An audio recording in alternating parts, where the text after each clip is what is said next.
Poncho, ¿cómo estás? Muy contento de estar aquí, por fin poder compartir como toda la experiencia que rodea tener un familiar con demencia. Te dijeron así en específico, ¿tú lo que quieres es la herencia de tu mamá? No. Sin saber todo el puto proceso que yo he llevado, todo lo que he hecho y otra vez sin poder dar el palo.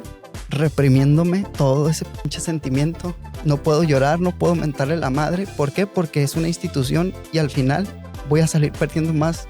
Ya no sabes cómo hablarle, porque tú también estás cansado, estás estresado. Y una vez le hablé feo, pues, y me puse a llorar. Y ella enferma, me abraza, me dice, no llores. A pesar de todo el deterioro, siguió cuidando.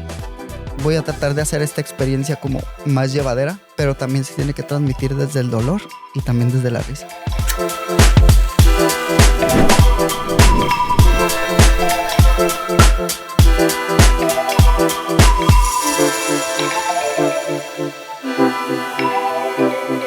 Muy buenos días, tardes, noches, cualquiera que sea el horario en el que estén escuchando su podcast Consultorio 7. Arrancamos segunda temporada. Muchísimas gracias a todas las personas que nos han acompañado, que nos han apoyado. El día de hoy tenemos a un invitado muy especial. Si bien la primera temporada fue una sucesión de entrevistas a médicos, en esta primera emisión de la segunda temporada vamos a entrevistar a un cuidador. Y es muy peculiar porque tenemos un lazo en el mundo de la comedia. Alfonso, Poncho, ¿cómo estás? Pues muy bien, muy contento de estar aquí acompañándote en tu podcast. Gracias. Y por fin poder compartir como toda la experiencia que rodea tener un familiar con demencia y pues nada, que compartirlo contigo y con tu audiencia. Muchísimas gracias. Pues muchas gracias por aceptar la invitación. Sé que este episodio va a estar muy interesante porque va a conectar con muchos pacientes, muchas personas que nos toca y les va a tocar o les está tocando ser cuidadores. ¿Nos quieres contar un poquito de ti, tu profesión? Poquito nada más. Poquito. Yo creo que va a haber muchos chistes. Sí, justamente el disclaimer es que todo lo que vamos a platicar, pues obviamente parte desde mi experiencia y desde mis sensaciones, emociones, sentimientos que he tenido durante todo este periodo, que tengo todavía. Y algunos pueden ser muy dolorosos, pero también a veces cuando lo tomamos con humor, tú como alguien que comparte la comedia conmigo, también es una herramienta que a veces nos ayuda como a liberar esas pequeñas tensiones que tenemos en nuestra vida. Y no es con fines de nada más que tratar de hacernos más ligero como este viaje, pues. Entonces, todo lo que va a decir es como sobre mí y sobre mi experiencia. Claro. Y pues tratar de compartirla para que las demás personas, hay personas que lo pueden sufrir de una manera todavía más hostil, o hay personas que pueden hacerlo más llevadero, ¿no? Eso va a depender de cada quien, pero lo importante es que vayamos compartiendo las experiencias para que sean temas que se estén abordando, pues. Y puntos de referencia, ¿no? Para también, muchas veces nos enfrentamos a situaciones que, pues, si nadie en nuestro círculo lo tiene, ayuda bastante tener la narrativa de alguien cercano y decir, ok, bueno, la experiencia de tal persona me sirven estos elementos y lo vamos a poder trabajar. Sí, es importante tener estos referentes para saber cómo te vas a mover, pues, porque muchas veces como no existen estas pláticas, no sabemos hacia dónde ir, de quién apoyarnos, cuáles son las herramientas que tenemos, tanto legales, médicas, o de apoyo, como pueden ser casas de cuidado y demás. Entonces. Ya. Pues, ¿nos quieres iniciar? Iniciamos conociéndote un poquito. Uh-huh. ¿Cuántos años tienes? ¿A qué te dedicas? Pues, Poncho, como bien me dijiste, ya llevamos conociéndonos desde la preparatoria. Sí. Nos conocimos en la preparatoria Lázaro Cárdenas. Un saludazo. Muy bonita experiencia estar en la preparatoria Lázaro Cárdenas. Sin embargo, nos dejamos de ver un tiempo y la comedia fue la que nos volvió como a conectar y poder compartir un chorro de ideas, y aparte este gusto por transmitir ideas a través del medio de la comedia o de la risa. Entonces, yo soy licenciado en filosofía, me dedico a la docencia. Uh-huh. Y también es un aficionado de la comedia. Y trato de hacer lo mejor que puedo, pero pues en esas estamos. Así es que también. Ya. ¿Y tu núcleo familiar está compuesto por cómo es el núcleo familiar? ¿Tienes hermanos? ¿Eres el mayor, el del medio? Porque eso a veces también determina nuestros roles, ¿no? En la función familiar. Sí, justamente es algo muy particular. Yo crecí con mi mamá y mis 3 hermanos. Ujú. Tengo un hermano mayor, Jorge, el hermano que le sigue, Edgar, que ellos son del que fue el esposo de mi mamá. Se casó una vez mi mamá. Ya después de 8 años, nazco yo. ¿Eres el Y más chico? no, nazco yo de otro papá, Ok. ya otra pareja que tenía mi mamá. Y después nace mi hermana después de mí, que también como que agarraba diferencias de 8 años mi mamá, al parecer como que el tiempo adecuado. Y ya es mi hermana la más chica. Ok. Ella también o sea, son 3 papás que de los 3 no se hacen ni uno, ¿no? Pero bueno, en fin, eso es punto y aparte. Les Ajá. dije que aquí iba a haber mucho chiste. Sí. ¿Qué esperamos de dos comediantes? Pero bueno, em, ¿cómo te sientes cómodo iniciando la narrativa de voy a entrar un poquito en la definición, ¿no? De demencia por Alzheimer que le hacen a tu mamá? Para esto hay que entender que hay varios tipos de demencia, pero la más común en México es por Alzheimer, de los cuales ahorita aproximadamente, según las gráficas del INEGI, 1.3 millones de personas lo padecen. Hay demencias por otro tipo de causas, sin embargo, Alzheimer es de las más comunes, en donde la causa principal todavía está en discusión, pero hasta lo que popularmente se conoce, disculpen la alergia, lo que popularmente se conoce es por la acumulación de una proteína en las neuronas, amiloide, beta amiloide para ser más preciso. Llegar al diagnóstico es complicado, porque como mencioné, hay varios tipos de demencia y pueden haber incluso combinaciones. Ujú. ¿Cómo quieres que empecemos a tocar el tema? Pues Tú ya venías muy estructurado, Poncho. sí, sí, es algo que he pensado durante mucho tiempo y que pues de alguna manera atraviesa toda mi vida y hasta la fecha lo atraviesa, ¿no? Entonces, primero pues el cómo empezó, y el cómo empezó pues es cómo mi mamá empieza a desarrollar eso y cómo nosotros empezamos a percibir los síntomas, ¿no? Entonces, porque uno nunca está preparado como para un resultado así de un familiar, pues, o sea, no es lo mismo un padecimiento que tú tienes con el que naces, a un padecimiento que se va desarrollando en ti, pues. Y cuando se desarrolla un padecimiento, tienes que identificar dónde, cuándo, etcétera. Entonces, con mi mamá fue muy particular porque mi mamá tomaba terapia y tomó terapia durante mucho tiempo.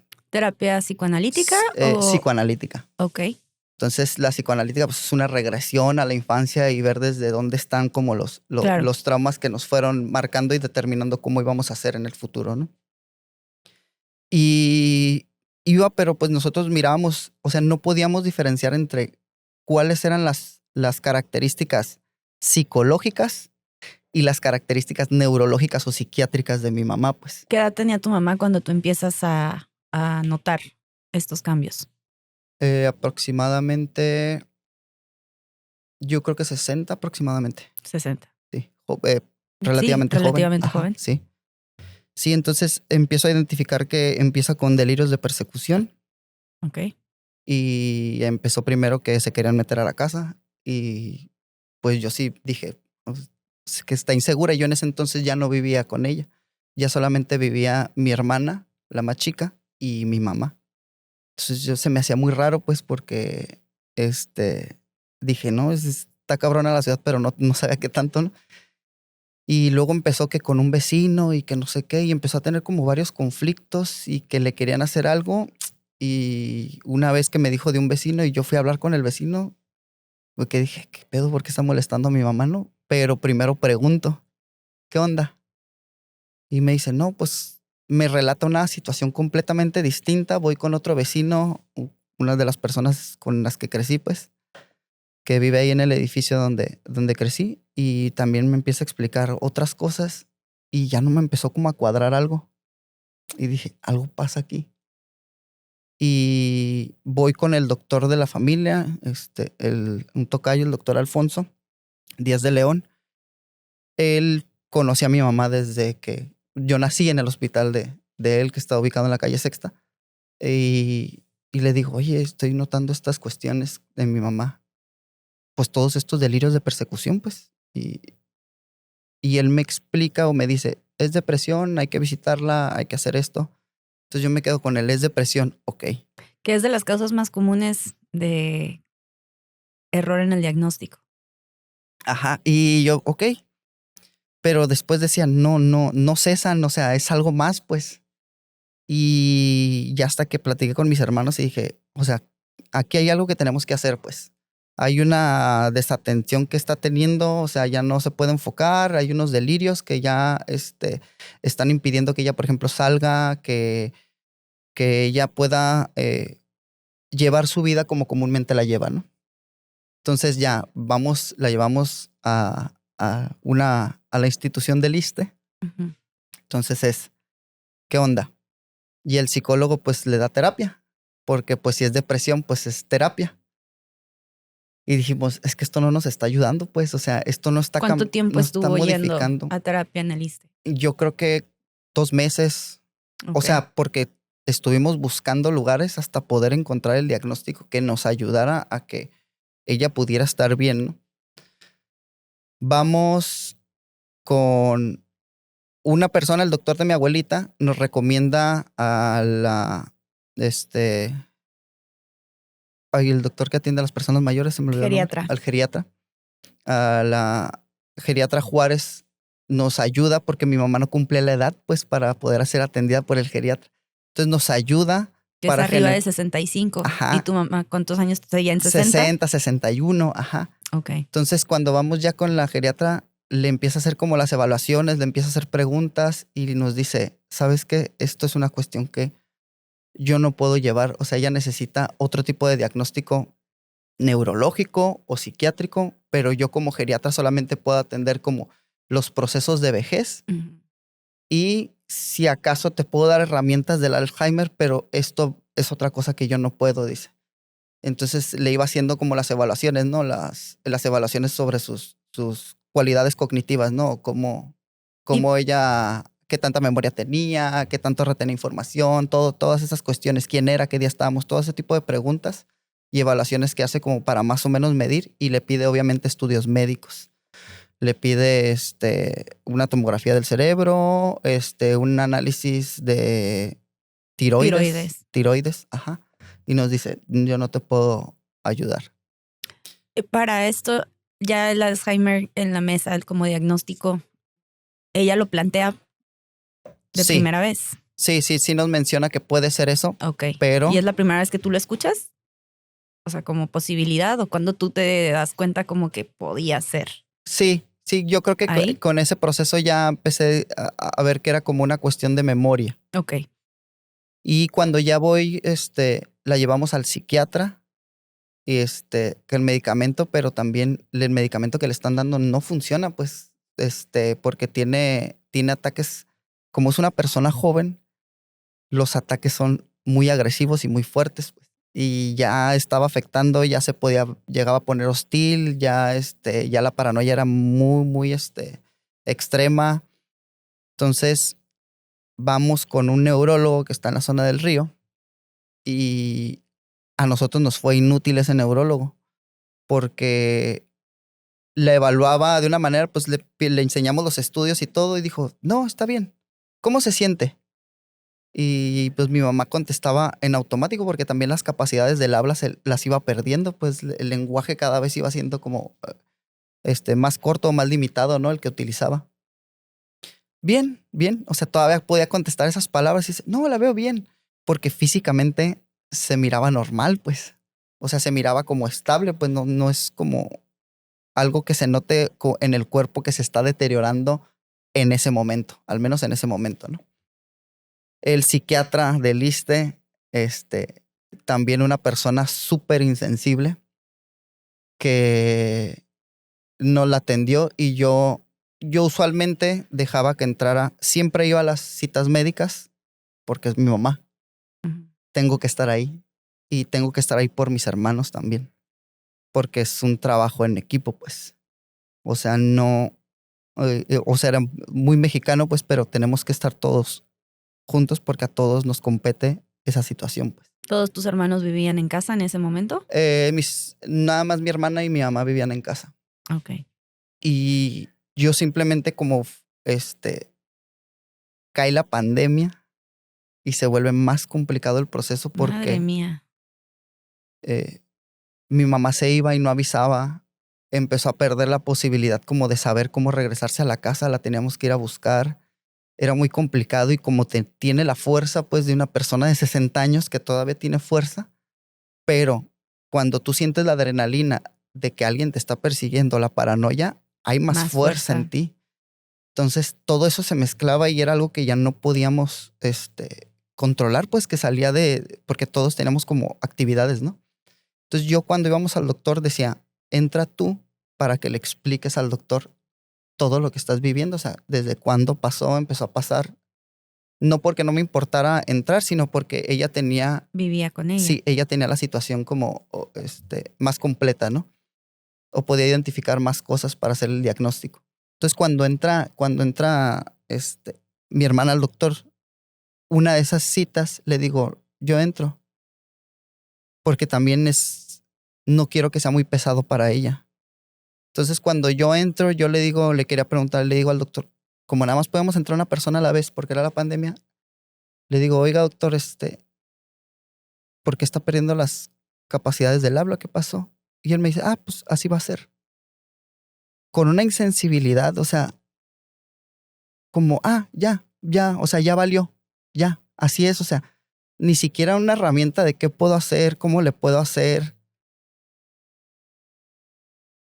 Me dio mucho coraje y mucho dolor y cuando estás frente a alguien de una institución, tú no le puedes mentar la madre, pues. Tú no le puedes pegar, tú no puedes hacer nada, pues. Y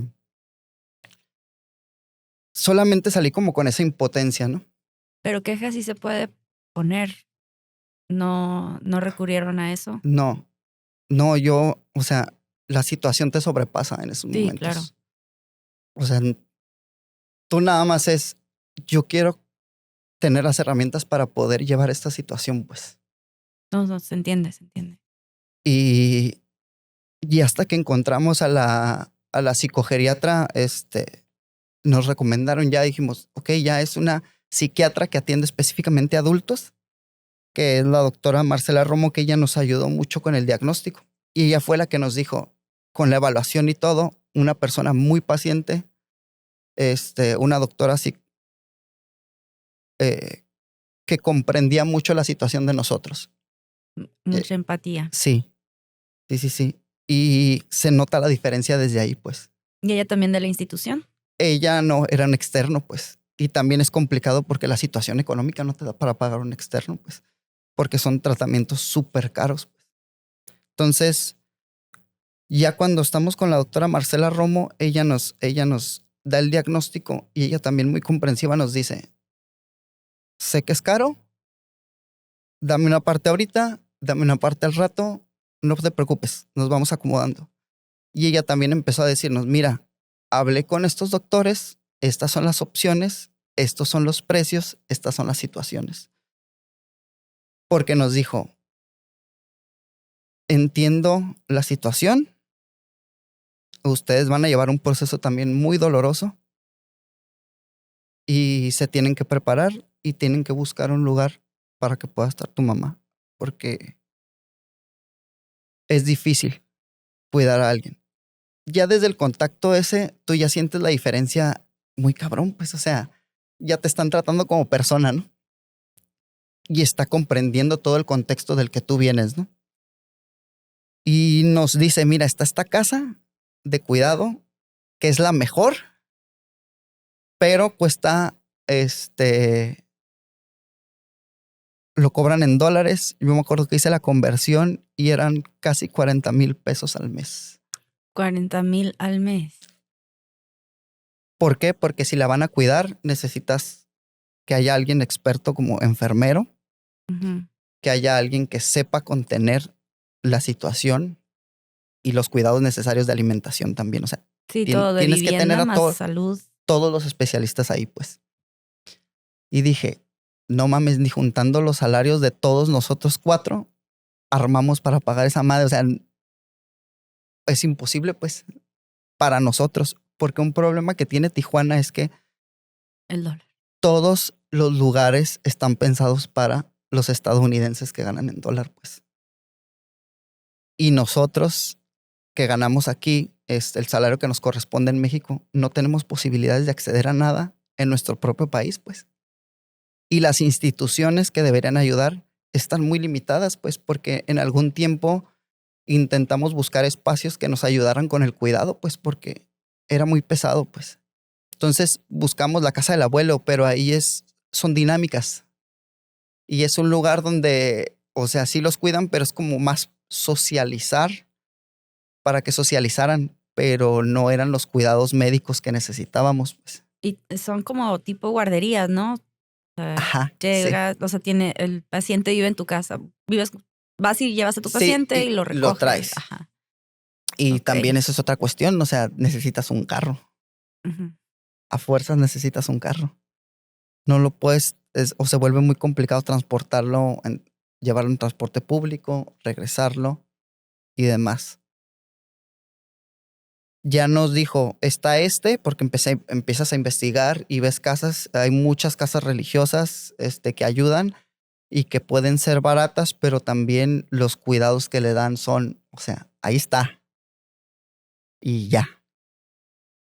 Y a los lugares que pudimos ir fue un par de veces a la casa del abuelo, otras veces a la Fundación Alzheimer, pero la Fundación Alzheimer no tenía lo que yo necesitaba porque mi mamá, por los delirios de persecución y la paranoia, pues tenía visiones, también escuchaba cosas y demás, y era toda una experiencia como muy compleja del delirio que hacía que se pusiera muy agresiva pues con uno, con los demás, que no nos empezara a reconocer, que se sintiera incómoda en los lugares. Entonces llevarla ya a la fundación ellos no podían contenerla porque tampoco había, como no habíamos encontrado el diagnóstico adecuado. Es lo que te iba a preguntar. No nada más era demencia tipo Alzheimer, sino estaba. Sí, porque en el Alzheimer vas perdiendo la memoria, pero no existe esta agresividad que existe con la demencia, pues por los mismos delirios tú te vuelves una persona agresiva, pues.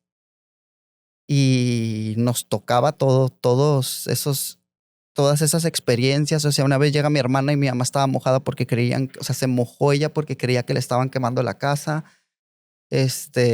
Nos decía, mira, es que por ahí perforaron para una cámara porque nos están viendo.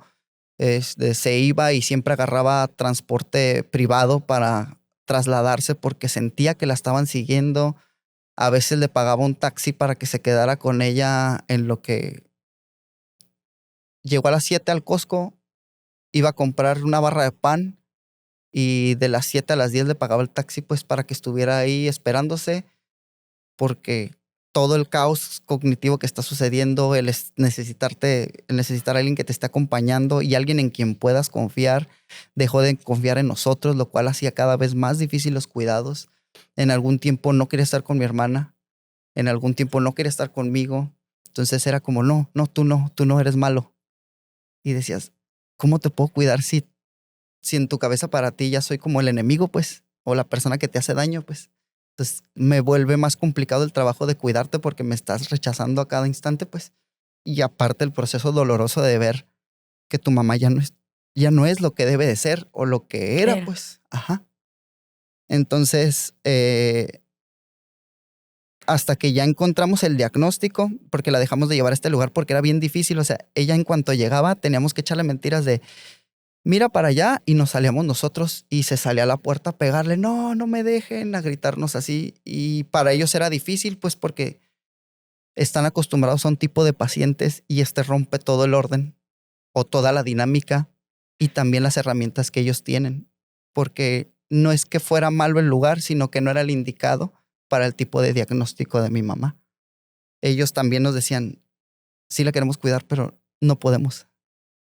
Y para nosotros era caro, y prácticamente inútil para nosotros el llevarla ahí porque era, me la van a cuidar 3 horas que voy a pagar el traslado.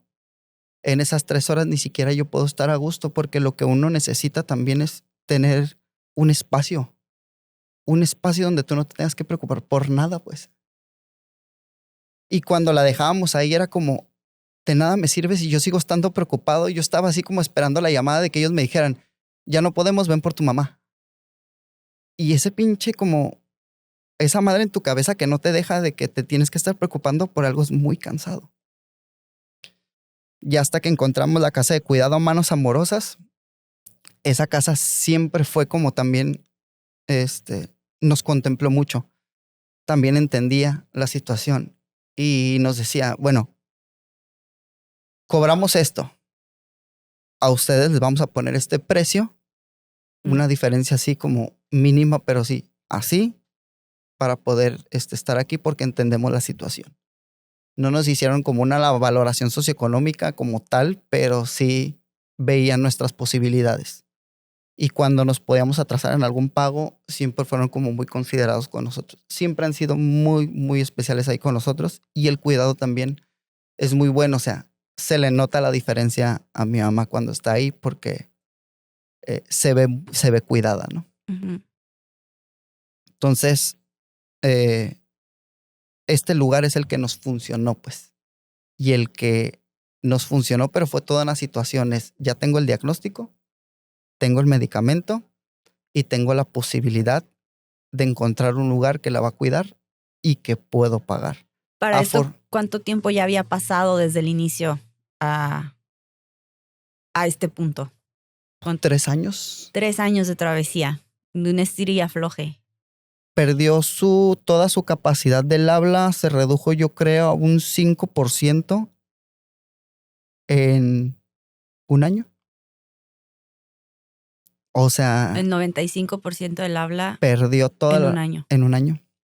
Entonces, o sea, fue un golpe y la doctora Marcela nos explicó eso, nos dice, es que cuando una enfermedad te pega de joven, como tu cuerpo es más saludable, es más agresiva también la enfermedad. Porque, o sea, se mueve en un cuerpo fuerte, pues. Una demencia en un cuerpo que ya está más deteriorado, o sea, va poco a poco, va lento como funciona el cuerpo. Uh-huh. Y nos explicó la comparación con un infarto. Nos dice, un infarto en un joven es fulminante. Sí. En un adulto mayor es progresivo. Te va a dar 1 o 2 y tienes 3 horas Ajá. para actuar. Sí. Y con un joven, ¿no? Entonces, eso mismo le pasó a mi mamá con el deterioro cognitivo. Y para cuando llegaron al diagnóstico, ¿cuál fue el diagnóstico definitivo? Ella nos dijo deterioro cognitivo mixto. Que fue vascular y tipo Alzheimer. Y tipo Alzheimer. Que fue el tipo vascular, es estas áreas del cerebro que pueden sufrir microinfartos debido a que la circulación arterial se ve comprometida. La arteria es la que lleva el oxígeno y los nutrientes. Entonces, si estas pequeñas arterias se van bloqueando, pues no le llega este oxígeno al cerebro y estas áreas del cerebro pues mueren. Aparte que Alzheimer es la acumulación de estas proteínas, que usualmente es en el lóbulo frontal. Entonces, por eso también tiene... Wow. Los delirios. Todos estos delirios. Y luego otra cosa también importante es que el medicamento. Una persona con delirios te va a costar mucho trabajo medicarlo. Tomarlo, ¿no? Y tomarlo. Convencerlo. Yo me daba risa porque platiqué contigo hace unos días, te preguntaba, oye, tengo una infección en la garganta, me voy a morir. Como buen hombre con una infección ya siento que me voy a morir.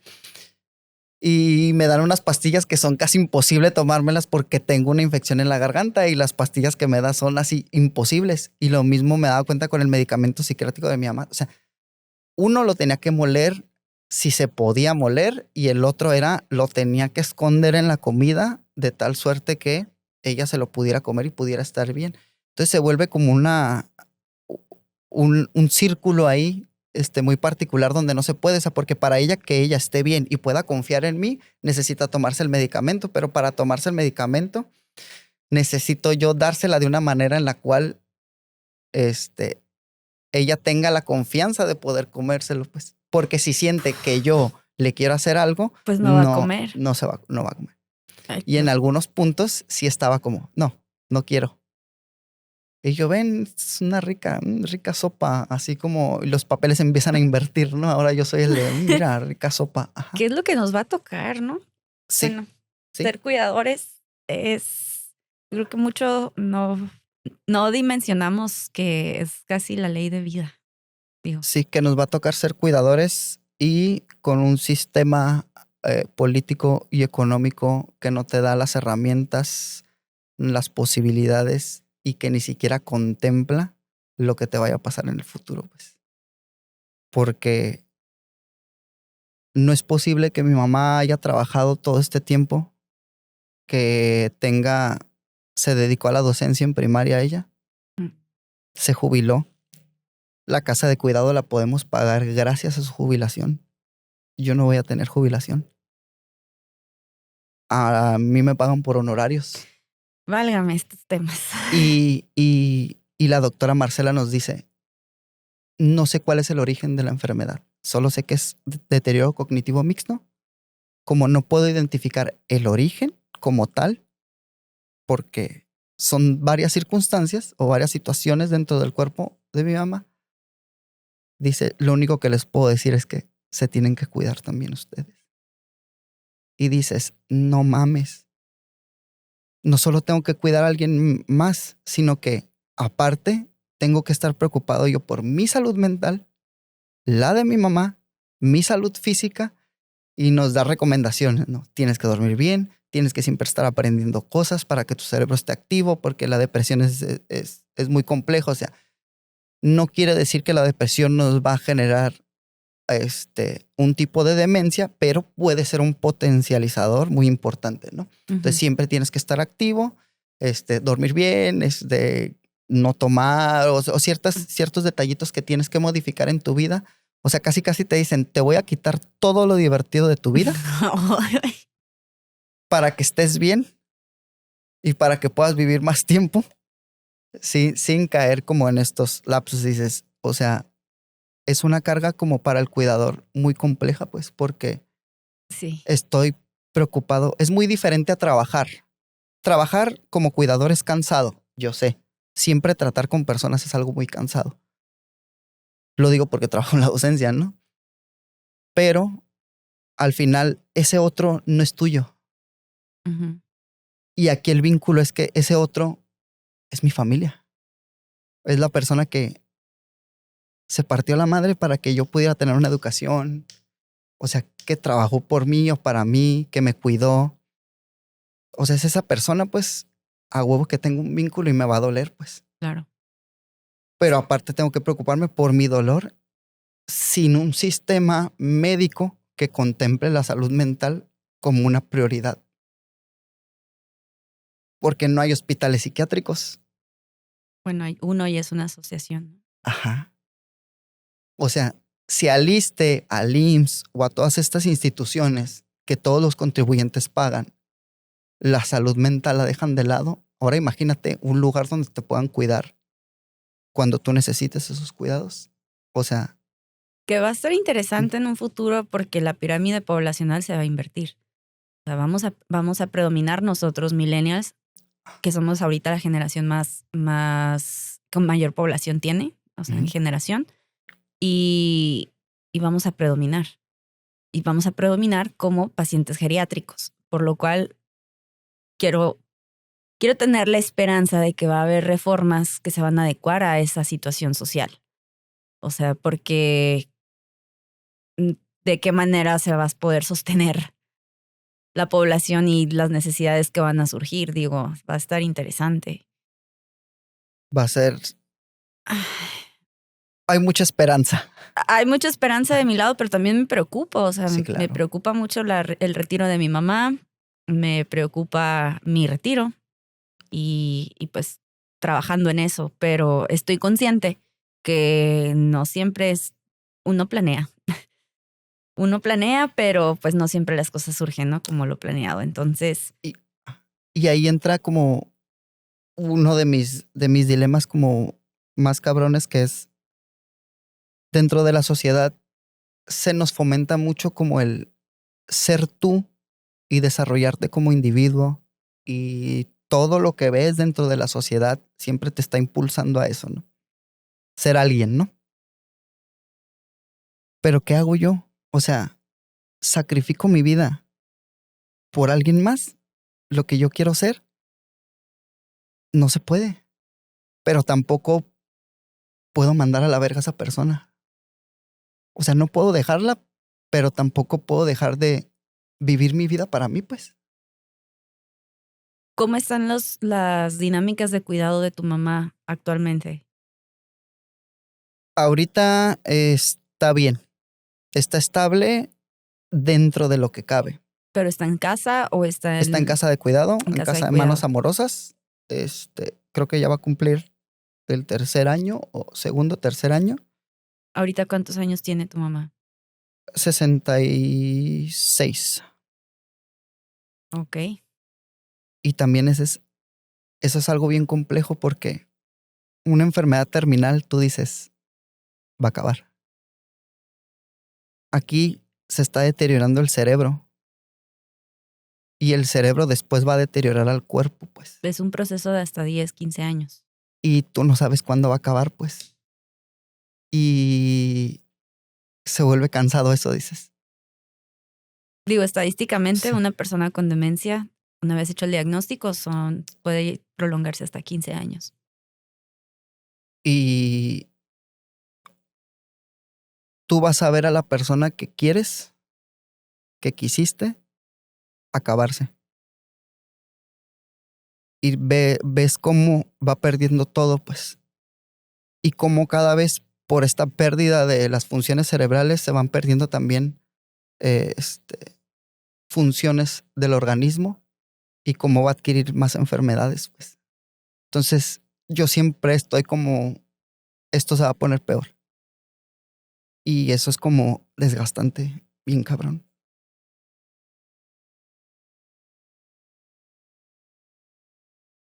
Ahorita, ¿cómo lo estás manejando? O sea, la Ujú. distribución de responsabilidades con tus hermanos. em, Hay un temita. Perdón. Hay un temita ahí. Perdón. Justamente la vida del cuidador Es que es menos. La vida del que cuida, se desgasta mucho una persona cuidadora. Entonces, tanto su salud mental como física se ve, muy deteriorada. Y pues la calidad de vida del cuidador también es menor, pues. Y eso es algo que muchas veces no se considera ni siquiera en las familias. Porque dicen, yo he escuchado a muchas personas cuando cuidan al abuelo, ujú, o cuando cuidan algún familiar con cualquier tipo de diagnóstico, es como, pues es que tienes casa, tu trabajo es ese. Güey, pero ¿qué pedo con mi vida, pues? Y justamente yo me sentí como muy desprotegido como de mi familia. No considero que siempre hayamos sido como muy unidos o unas personas así, pero teníamos como cierta funcionalidad. ujú. Cuando muere mi abuela, yo me doy cuenta cómo cambian mis tíos y digo, yo no quiero eso. Cuando enferma mi mamá, digo, puta, ya me tocó a mí. Porque, y aquí entro como en comentarios que me han sido como muy dolorosos. Aparte del doctor un hermano me dijo una vez, pues es que a ella, a mi hermana, que era la que vivía ahí, a ella le toca cuidarla. Ahí vive. Ese comentario lo escucho mucho en mi consulta. Bastante. Llegan la bola de hermanos y la paciente usualmente es la mamá, Sí. y empiezan todos a opinar. Yo hago una pregunta de qué medicamentos y en qué horarios, por ejemplo, y voltean a ver a la que vive y a la que se hace responsable, da la respuesta y de repente algún comentario por ahí justificándose. Es que yo trabajo todo el día. No es que yo tengo hijos. Y yo no lo pregunté, pero a mí nada más me interesa Ujú. esta información. Pues ahí veo cargada también la culpa del no poder Sí. estar, pero Y, pues también ajá. tú vives ahí, a ti te toca. Sí. Y es que es algo que a todos nos toca. Y ahorita como algo que a mí me ayudó mucho también fue que unos primos tuvieron la iniciativa de querer hablar con nosotros por todo este proceso, porque también como te absorbe la situación, es difícil pedir ayuda, pues también es algo muy difícil. Y el estar como externando también toda esta situación también se vuelve como muy difícil, pues. Y ellos se acercaron con nosotros, ellos habían tenido una abuela con Alzheimer, nada más con Alzheimer. Y me acuerdo mucho de las palabras de mi primo Ron. Nos decía, mira, si alguien, cada quien va a ayudar como pueda. Si tú el martes, me dijo así, si tú el martes puedes llevarla de tal a tal lugar porque por ahí pasas ese día, está bien, güey. Toda la ayuda es buena, me dice.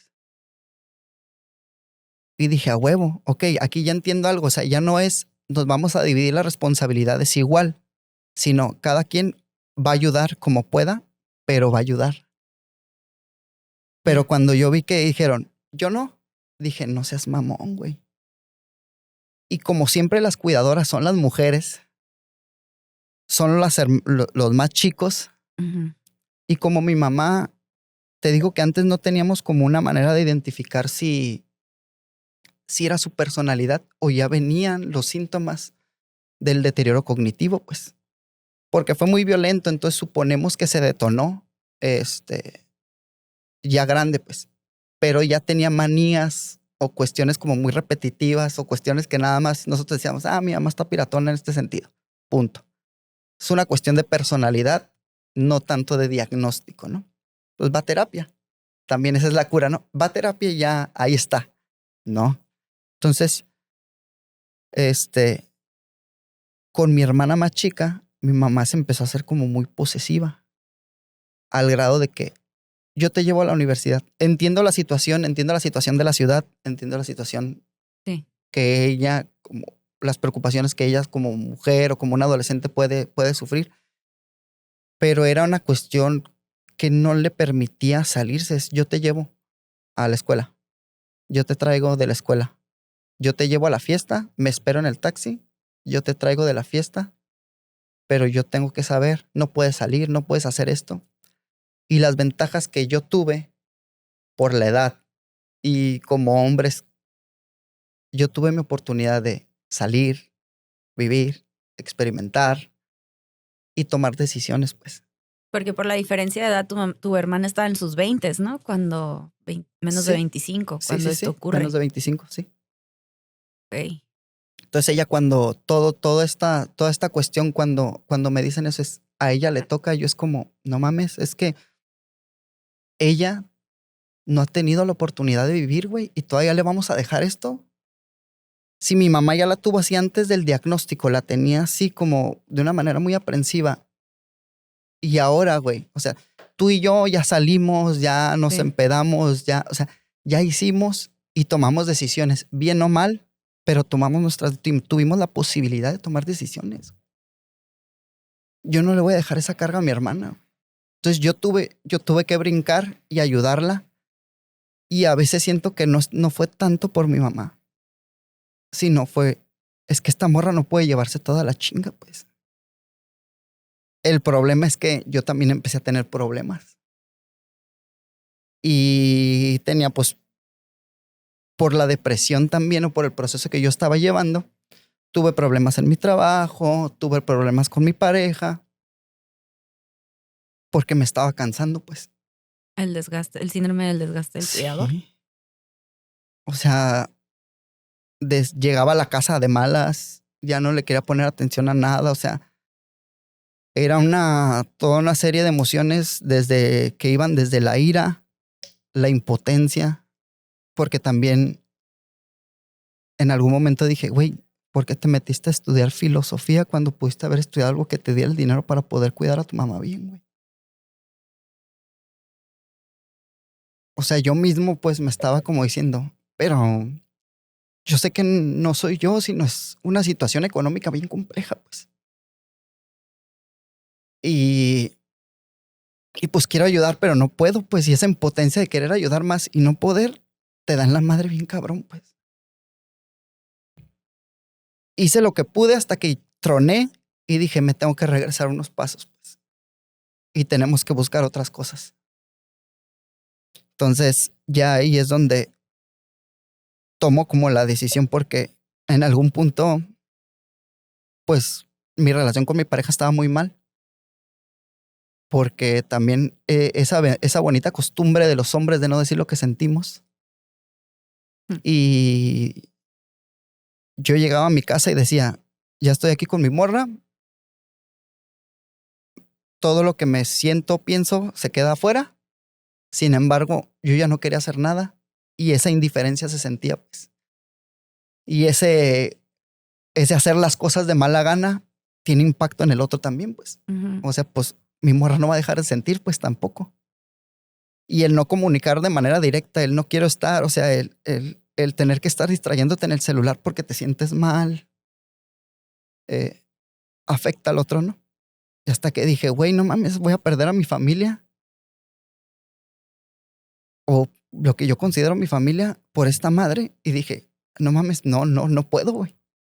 Entonces ya tuve que dar unos pasos para atrás. Afortunadamente, en la pandemia, uno de mis hermanos se dedica a tomar fotos en eventos y pararon los eventos.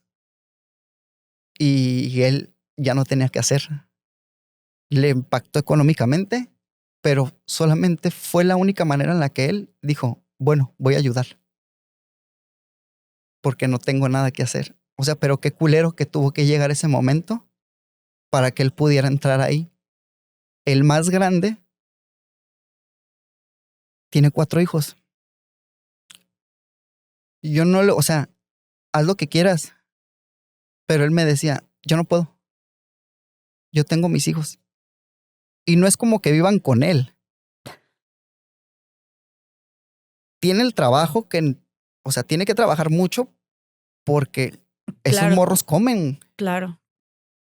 pero es una decisión que tú tomaste y lo que más pesa, yo con la idea de mi primo de con lo que puedas ayudar, lo que más me pesa no es tanto, no te voy a pedir que hagas lo mismo que yo puedo hacer, pero que no quieras apoyar, eso sí está bien culero.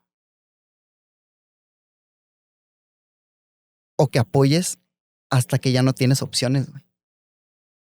Porque no, mientras nos estuvimos partiendo la madre, yo y mi hermana, y una vez a mí me partió, estaba con un amigo y me habla mi hermana y me dice llorando, ven, ayúdame, ya no puedo. Escuchar a tu hermana con eso es muy doloroso, güey. Y ver que estos cabrones no ayudan. No digo que ellos no sientan, güey, pero, güey, necesito apoyo, güey. ¿Tú crees a qué se debe esto?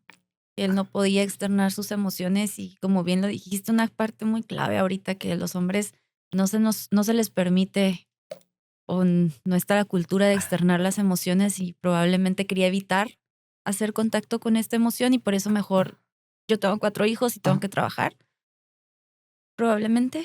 sí, pero ahí no, sí hay una cuestión como también como de personalidad.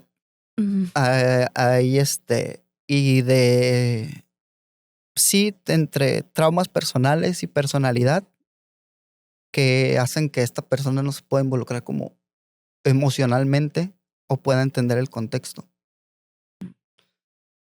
Y,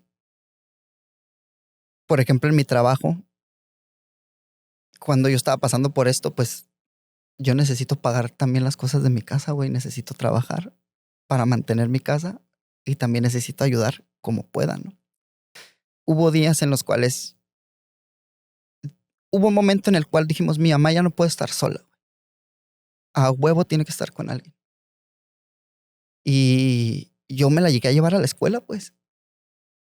Oh, O sea, yo tenía que trabajar y acompáñame y aquí siéntate y yo daba clase y me asomaba nada más. Ay, ahorita vengo, mamá. wow. O sea, y para mí también es complicado porque el juicio que tenemos en la sociedad con una persona que padece un trastorno mental es algo muy interiorizado y es un juicio frente a los ojos de los demás que se siente bien feo y que a veces uno mismo lo tiene hacia uno. O sea, tú te das cuenta que la gente te juzga o te mira o dice, mira, el loquito. Ujú. Y a uno mismo a veces también se pone esa misma etiqueta y uno mismo dice, güey, también puedes llegar a sentir vergüenza porque sabes que te está juzgando alguien. Lo entiendo con mucha empatía porque mi proceso fue Y similar. yo me acuerdo una vez que y pasé iba en el carro con una cuñada y mi novia y vi a mi hermana con mi mamá así pasar. O sea, bueno, nosotros pasamos en el carro y ellos estaban así. Y sentí vergüenza y luego sentí culpa por sentir vergüenza.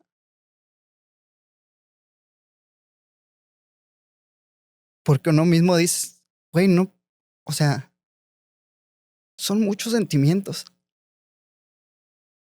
Y luego los tienes que ir ordenando y ver por qué, pero tampoco no puedo dejar de sentir, pues. Esa vergüenza la sentí por algo, la tengo que trabajar, sí. Esa culpa también la tengo que trabajar porque no puedo estarme negando a sentir cosas. Y el cuidador siente, güey, o sea, siente todo el proceso, pues. Una vez cuidando a mi mamá, llegó un punto en el cual se salía de la casa, se nos escapaba, pues. Y dijimos, ¿sabes qué? Cerramos la puerta de la casa con llave y siempre hay alguien en la casa. Mi hermana no había tenido ni siquiera oportunidad de trabajar y encontró un trabajo y por cuestiones que yo había perdido mi trabajo en la mañana, era pandemia, porque pues las escuelas Cerraron. privadas son muy buenas para ahorrarse dinero y nos dijeron en esa escuela privada, nosotros les avisamos cuando regresamos a clases y ni siquiera nos dijeron, no los vamos a contratar ya. Nos dijeron, luego les avisamos. Y en ese tiempo que yo no tenía esas clases, yo iba a cuidar a mi mamá y ya en la tarde regresaba yo a mis clases o a la escuela en la que trabajaba en la tarde. Y eso daba oportunidad a que mi hermana fuera a trabajar y también tuviera su desarrollo profesional. Porque necesitas Sí, vivir, güey. Punto, güey. sí. Tener experiencias, güey. No puedes dedicar toda tu vida a cuidar. Y luego para que pase como con los familiares que dicen, ya se murió a quien cuidabas, ahora sí vete. Porque eso pasa mucho. Que yo en mi cabeza es, mi hermana tiene que tener la garantía de tener un lugar donde vivir. Porque fue la que le tocó el proceso más culero. Ella vio todo. Entonces, ella debe tener la certeza al menos si esa casa es de mi mamá, de que esa casa va a ser para ella. Que ahorita, bueno, ahorita vemos como las cuestiones legales de eso, pero yo lo veo como un humano que entiende la situación del otro, pues.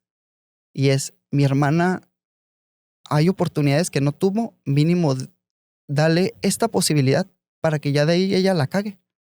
Tome sus decisiones, güey.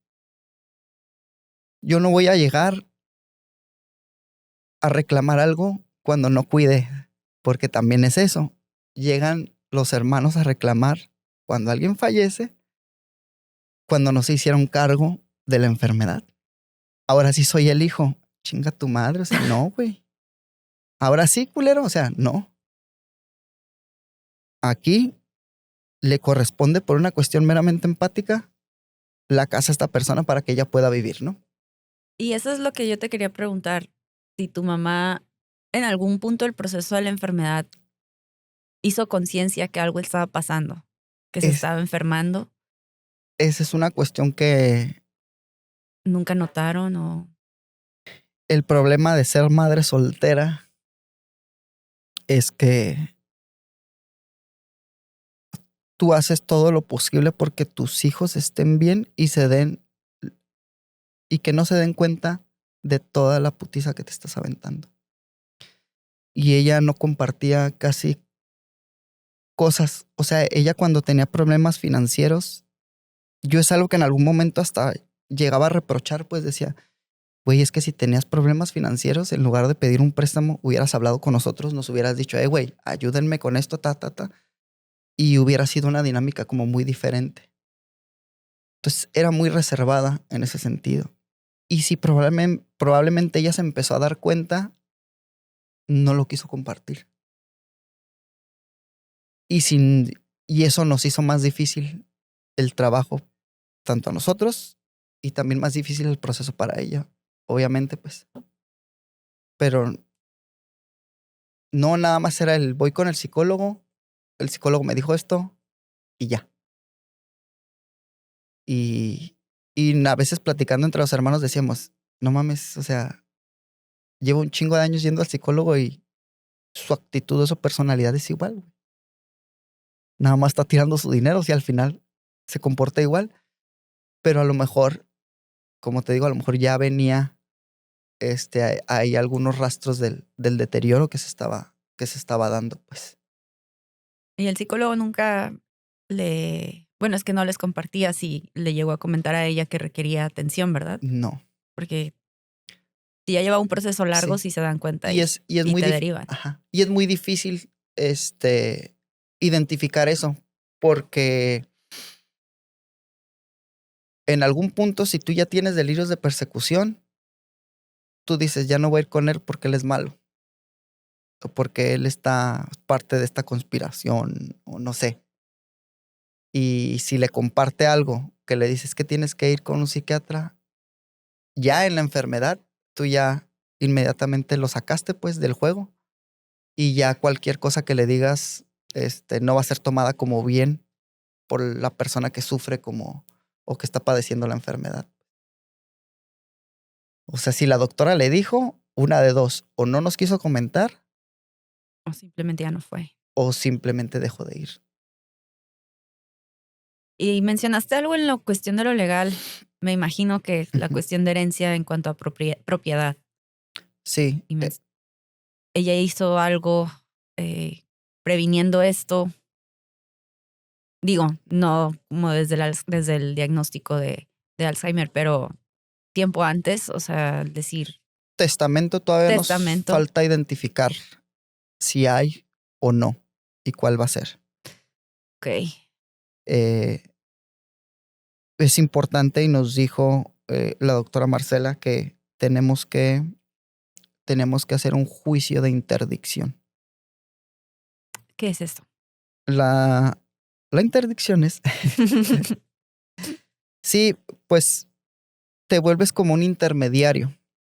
Cuando alguien no puede pronunciarse de manera consciente o no puede hacer su voluntad de manera consciente, alguien tiene que ser el tutor o alguien tiene que ser el que hable por el otro, ¿no? Yeah. El tutor es el que le da voz a esta persona, ¿no? O el intermediario que da voz a esta persona que necesita o requiere hacer cosas para su bienestar, claramente, ¿no? ¿Y ahorita quién es su tutor? Yo. Me parece sabio. Sí, pero no. No digo, sí te debe estar llevando una chinga, pero sí. Conociéndote en este proceso, sorry que te interrumpa, pero sí estoy un poquito sorprendida creo que te ayudó bastante la filosofía, para poder llevar esto. Hiciste una buena elección de carrera, en definitiva. Probablemente el capitalismo siempre nos pide tener más y tener más y tener más. Y la frustración a veces del mínimo para lo básico y lo humanamente decente, cuando no se cumplen esas necesidades, llega mucha frustración. Pero poder entender lo complejo que somos como seres humanos, poder tener la capacidad, y ya había visto eso bastante en ti, en los Opens y en la manera en la que interactúas con nosotros y con los compañeros, se nota la sabiduría de conectar con el lado dark, con el lado oscuro del ser humano y entender que eso nos hace humanos, pero a la vez no te dejas llevar por esas emociones y intentas encontrar un equilibrio. Y eso siempre lo he admirado y lo he respetado. Y ahorita que me cuentas todo esto, digo, wow, parece que antes de la elección de carrera algo estaba sembrado en que esto te iba a ayudar bastante para poderlo llevar. Sí, o sea, cometí todo lo financieramente equivocado, pero lo humanamente responsable, ¿no? Porque al final sí fue una carrera con la cual yo empatizo mucho por eso, porque me da muchas herramientas y muchos golpes en la cabeza a través de las ideas que también me ayudan emocionalmente y que me hacen ver otra perspectiva de la cual no. Y justamente desde la universidad, cosas que a mí me parecían como muy atractivas a entender y complejas fue uno, el tema de la risa. Mm. Y cuando me ven mis compañeros de filosofía que dicen, anda haciendo stand-up, dice, claro, se notaba. Y la otra ha sido cómo funciona la mente. Si algo me motivó, es eso, es cómo funciona la mente del ser humano, ¿no? Justamente hay comentarios como muy positivos que también duelen. Y hace poco fui con una de las amistades de mi mamá que conocía desde la infancia y yo conozco, pues, crecí con sus primos, la familia Chávez, y justamente una de la hija mayor estudió filosofía y ahí nos reencontramos y me invitó a su boda y su mamá su tía me hizo un comentario y me dijo, no se equivocó tu mamá. O sea, sabía que tú ibas a ser como el responsable, ¿no? Y yo así como, Ay. sí, güey, pero a veces no lo quiero, güey. Es una responsabilidad que yo no quiero. Para tomar este juicio de interdicción, en el grupo de mis hermanos les dije, tenemos que hacer esto. ¿Quién va a hacer? Yo esperando dije, bueno, al menos estos cabrones a lo mejor pueden hacer esto, ¿no? Y no. Entonces dije, lo voy a tener que agarrar yo porque no quiero dejarle más carga a mi hermana de la que ella tiene. No es porque quisiera, es porque lo voy a agarrar yo para no cargarle la mano a esto. Y fue también complejo, pues, porque te enfrentas, primero, para el juicio de interdicción lo que necesitas es que, para ser tutor de un adulto, lo primero que necesitas es que todos tus hermanos estén de acuerdo. Afortunadamente estuvieron de acuerdo todos, porque sí me dijeron, pues tú. Y yo dije, pues sí, si no soy yo, se la van a dejar a ella y yo no quiero que sea mi hermana por la chinga que ya se llevó. Pero, como todo trámite legal, requiere documentos. Y era la época de pandemia. Entonces, la época de pandemia a todos nos afectó económicamente. O sea, y a mi hermano mayor también. Y él teniendo hijos, pues se le volvió más cabrón, pues. Yo les dije, necesito los documentos de todos. Credencial, acta de nacimiento y probablemente vamos a tener que ir a firmar ciertas cosas. Y mi hermano me dijo una vez, no, es que yo no tengo dinero.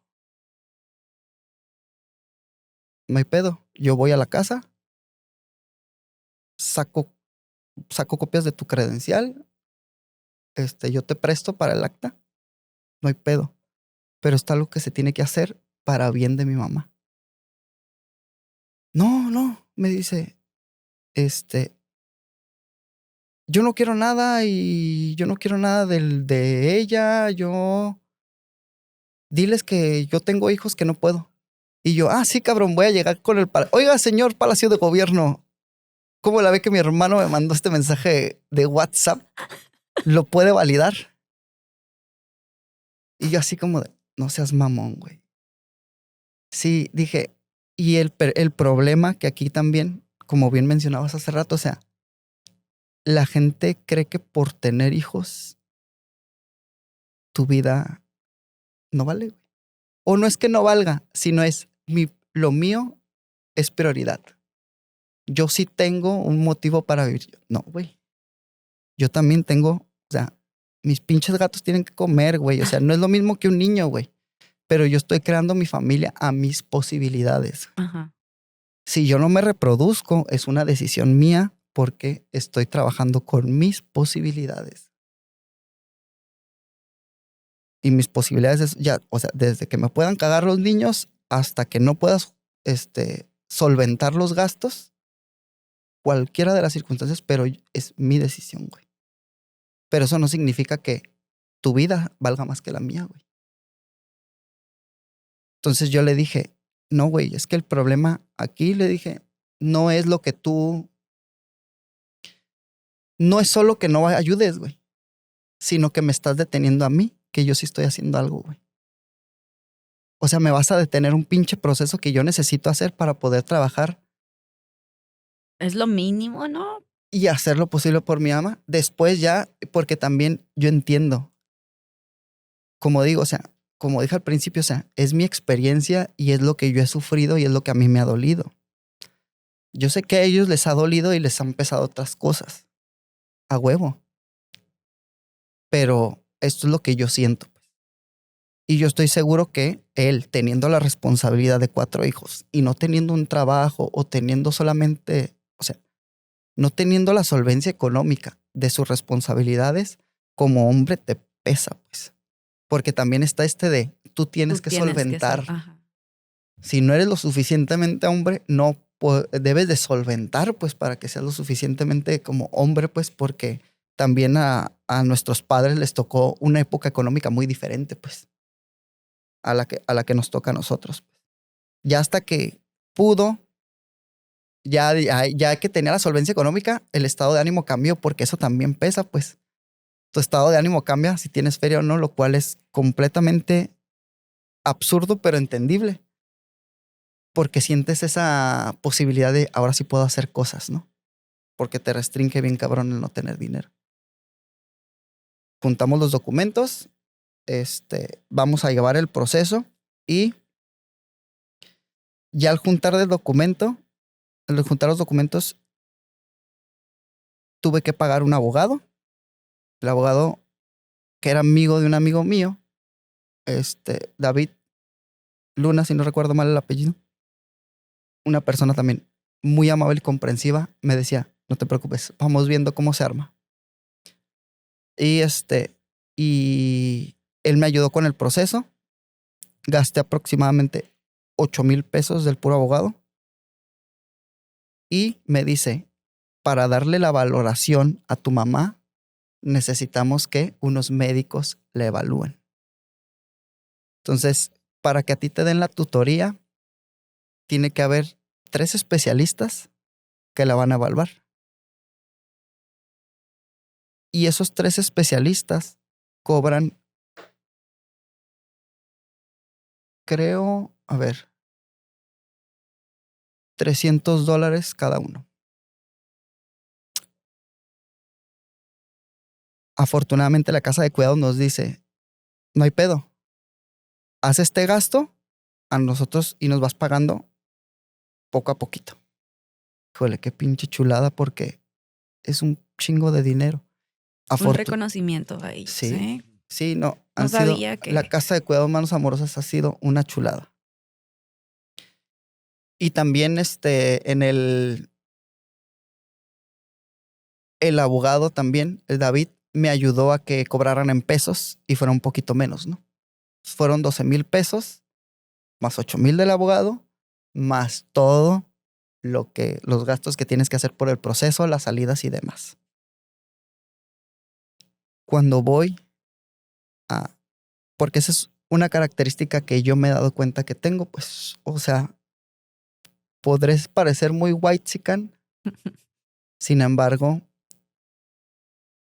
también noto la mirada de la clase social, pues, como te juzgan por cómo te ven, pues. Y cuando ya voy al doctor, pues yo llevo a mi mamá, pues Yo la llevo, entro con ella y ya empiezan a ver el comportamiento errático, obsesivo que tiene, ya con un medicamento más o menos estable, pero ella ya, o sea, no podía estar quieta y todos los pinches trámites es que la persona esté ahí. Y con una persona diagnosticada tú no puedes estar haciendo ningún proceso porque no puede estar ahí quieta, pues.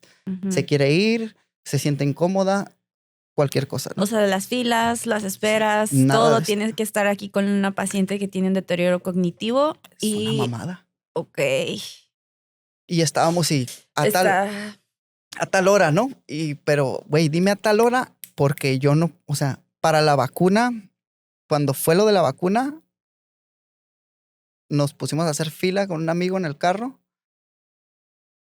Cuando empezó a avanzar la fila, ya llevamos a mi mamá, le tuvimos que dar clonazepam para que pudiera estar estable, porque era como la emergencia, siempre la emergencia, pero tarda en hacer efecto, entonces le dimos un cuartito de más, se nos estaba quedando dormida, y fue un desmadre, pues. Y aparte también estás utilizando un medicamento que es muy agresivo para el cuerpo, pues.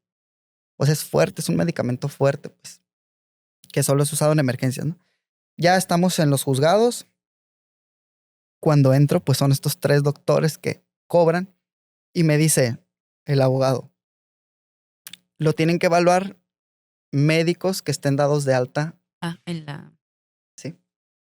Y me dice, y para esta situación necesitas 3. Y yo, güey, quítame uno y que la otra sea mi doctora, güey. El diagnóstico de mi doctora. No, es que tienen que ser los 3 que estén dados de alta ahí. Y solamente hay 3 en Baja California. Dije, no mames, pues qué pinche negocio, ¿no? El pinche monopolio ahí, ¿no? Y cuando entro, que ya empiezan a ver y ven que mi mamá no responde, ya me empiezan a preguntar a mí y noto la mirada de los doctores ya pues, más grandes que yo, esa mirada como de juicio, como de puto, les quieres robar el dinero, ¿verdad? Así, esa mirada así como de, no, o sea, por tu pinta no te creo, pues. Ok, o sea, sentías que te estaban juzgando, Sí, siempre que voy a un trámite burocrático siento la mirada de que me dicen, ¿y tú qué haces aquí, güey? O sea, siento ese choqueo en su mirada como de, ¿y tú por qué, güey? Y yo digo, pero chinguen a su bueno, madre porque, que igual es una interpretación subjetiva, ¿no? Pero, y a mí también me pero se sienten las pasa, miraditas, se siente la sí. energía, se siente la mirada, pero muchas veces pues no es lo que nosotros estamos No, pensando, muchas veces es, es proyección. sí. Y pero te dijeron así en específico, tú lo que quieres es la herencia de No, tu no, mamá. no, pero obviamente no, pero, o sea, te digo, sientes como una miradita así de porque entiendo, hay muchas personas que se aprovechan de situaciones Sí, y está también muy culero. ya, ok. Pero cuando llego, me doy cuenta, era un doctor y 2 doctoras. Me doy cuenta que la conversación la monopoliza el doctor. Como que veo que él dirige, pues, y las otras como muy pasivas, digo, la pinche dinámica desde ahí no me gustó. Y la otra es que el mismo psiquiatra que me atendió en el ISSSTE era el No. que me estaba evaluando. Ay, no, qué plot twist tan feo. Y, y le digo, no, pues estuvimos llevándola aquí, le conté todo el proceso y le digo, de hecho, usted la evaluó a ella en el ISSSTE. Y él me dice, ¿y por qué nunca te vi? Hijo de perra, güey, todas las putas citas yo estaba afuera, güey. ¿Por qué no te vi? Nada más dejabas entrar a una pinche persona, o sea, pero así con una como hostilidad de, así como de, me vale madre si yo nunca te vi a ti, sin saber todo el puto proceso que yo he llevado, todo lo que he hecho, y otra vez sin poder cagar el palo, reprimiéndome todo ese pinche sentimiento. No puedo llorar, no puedo mentarle la madre. ¿Por qué? Porque es una institución y al final voy a salir perdiendo más. Y yo me quedé así nada más como, chingas a tu puta madre cada vez que respires, güey. Así como O sea, y todos los médicos que hay, esos tres, te tocó el más Bye. insensible. Bye. Y mira, yo como maestro, si yo le hablo culero a un morro, a mí me corren. ¿Por qué a ti no te corren si le hablas culero a alguien, güey?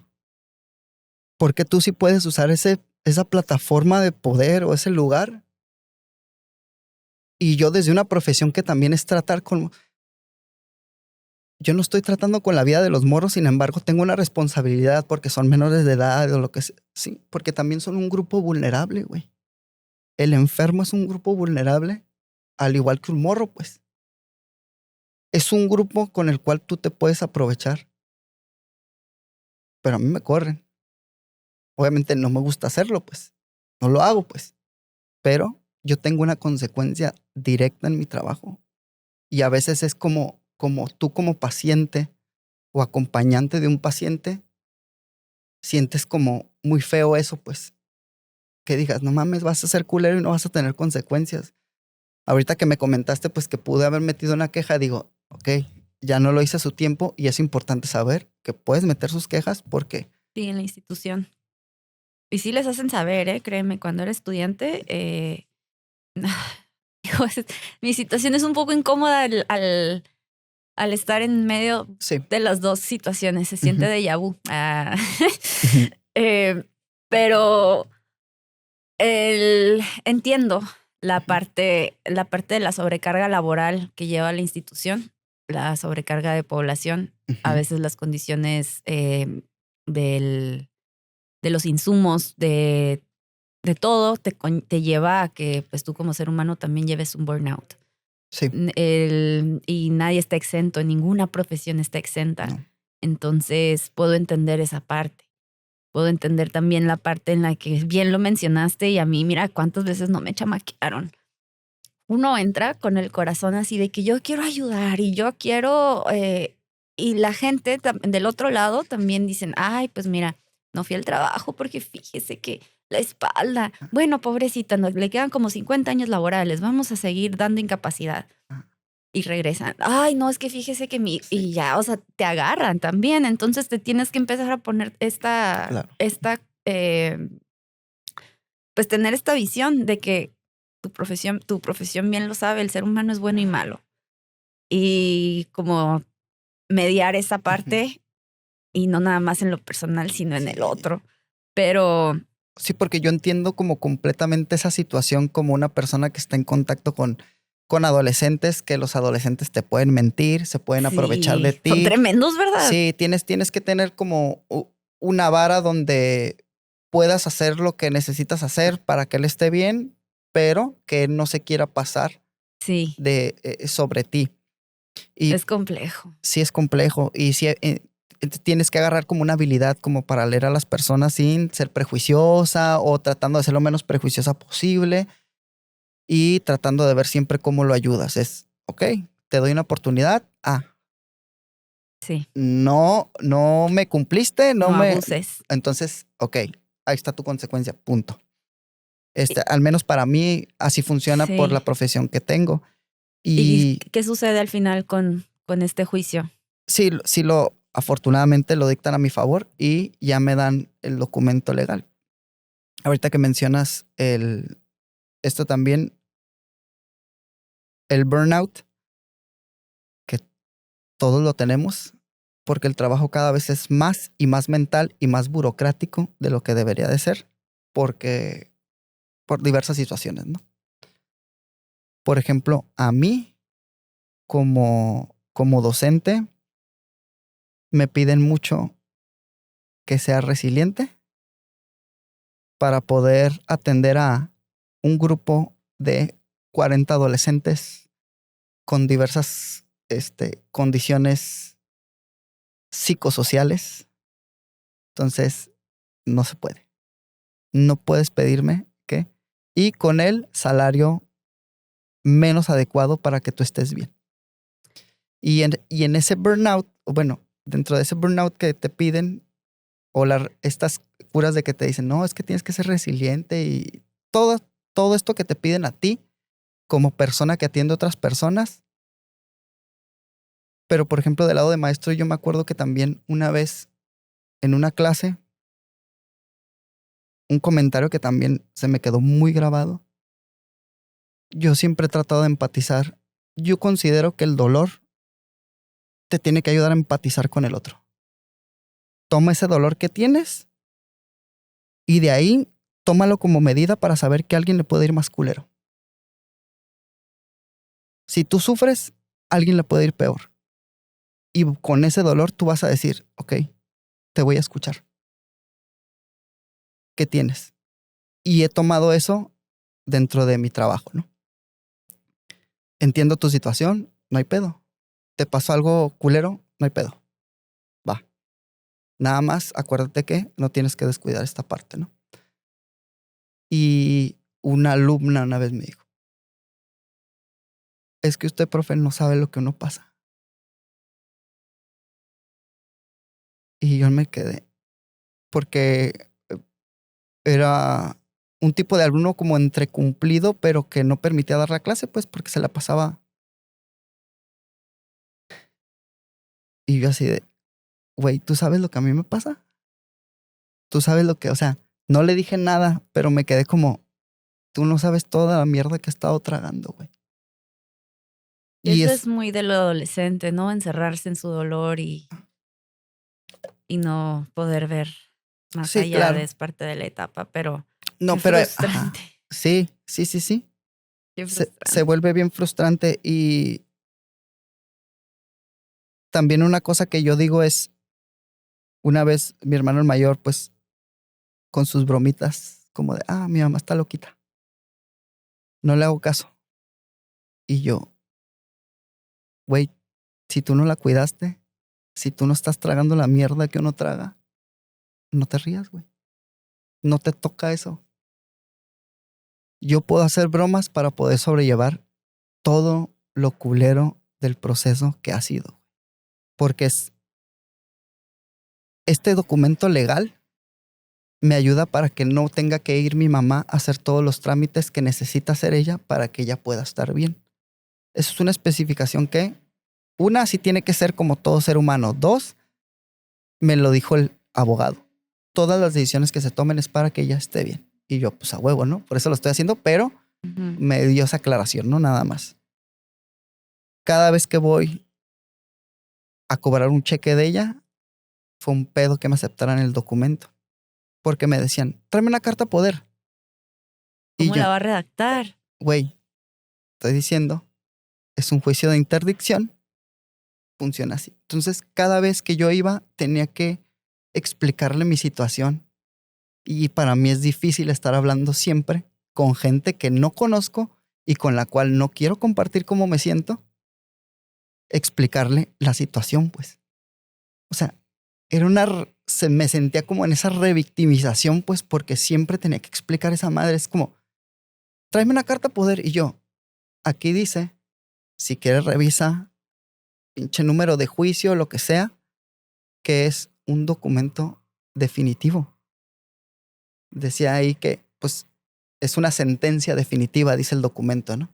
Y relata todo, ahí vienen el texto de el escrito que hacen los médicos sobre cómo vieron a mi mamá, cuál es su diagnóstico y cuál es la sentencia. Y también agregan pues que todos están de acuerdo, ¿no? En que yo sea el tutor, ¿no? Entonces yo llegaba con ese documento y le digo, es que no puedo escribir, pero aquí te traigo copias del documento de interdicción. No, es que necesito una carta poder. Y yo, no puede escribir una carta poder ella. No están las facultades para poder escribir una carta poder. Ay, no, es que léelo. Y una vez así que fui al sindicato a cobrar un cheque de mi mamá, es que lo tienen que aprobar Mexicali. Y me dice la señora, no, yo sé que es un juicio de interdicción, pero es que, y yo, no sabes, güey. No sabes, métete, investiga. No le dije obviamente, porque si le hablo mal, mis consecuencias van a ser peores, pues. Entonces, por eso yo siempre en el escenario estoy imputado, porque absolutamente nada te permite estar imputado, güey. Y todo bajo esta curita de la resiliencia y digo, güey, chinga tu madre, güey. Tengo mi derecho a estar imputado. y Fíjate por que obvias razones, güey. tocas un tema muy importante. ¿Cuál es el límite de ser resiliente, no? Ujú. Porque está muy de moda esto de ser resiliente, ser resiliente. Y espérate, ya no Güey, quiero ser güey, resiliente. Está dame interesante. las condiciones para poder ser resiliente. Sí, Me dicen, a mí en la escuela, por ejemplo, nos dicen, tú tienes que, tú tienes que alimentarte bien, hacer ejercicio, tener amistades y todo lo que necesitas para que tu salud mental esté bien, sí, pero pues pero con el mismo salario. Y es, si me das el salario que me permita tener el tiempo para hacer eso, toda madre, lo hago. Pero me estás diciendo, simplemente me estás echando la bolita a mí de decir, si no estás bien, es tu pedo, güey. Pero yo nunca voy a mover las condiciones económicas para que tú estés bien. Y eso es una cura que está en la actualidad, pues este pedo de la resiliencia. pues sí, creo que a lo mejor y se toma ventajosamente en situaciones que quieren deslindarse de ciertas Sí, claro. responsabilidades, ¿no? Pero, o sea, en sí el término pues me parece muy alentador a la evolución humana, ¿no? Como y Sí, no es que yo, estarnos centrando siempre en lo negativo, en el drama, es saca, evoluciona, saca nuevas herramientas independiente de tu edad, puedes modificar conductas, tener un resultado diferente, pero pues muchas veces no se puede si la situación, dile ahorita a alguien de Gaza que sea resiliente, sí, dile a un niño que está, o sea, no, de Palestina, no, tú sé resiliente, o sea, no estoy sí. dimensionando desde luego la cuestión, ¿no? Ya me fui muy dark, Sí, no, pero por pero ejemplo, estos discursos como Jordan Peterson, mm, cuando dice que primero arregles tu cuarto y se va a arreglar tu vida, o sea, como que empieces desde ti y todo lo demás se va a ir acomodando. Sí sé que un pensador con el que tuvo un debate le dice, sí, ¿cómo le vas a decir a una persona que vive en la calle que arregle su cuarto, güey? O sea, no mames. O sea, también tienes que dimensionar si necesitas cada vez tener más herramientas para poder desplazarte mejor en el mundo o desarrollarte mejor en el mundo. Sin embargo, no todo tiene que caer en eso, porque la complejidad del ser humano no solamente es tú como individuo, pues. Y y bueno, ahorita, ¿cómo está la situación con la dinámica familiar? Ya una vez resolviendo dónde, pues el diagnóstico que parece fue toda una travesía, sí, la estancia, la cuestión legal para poder cobrar su pensión.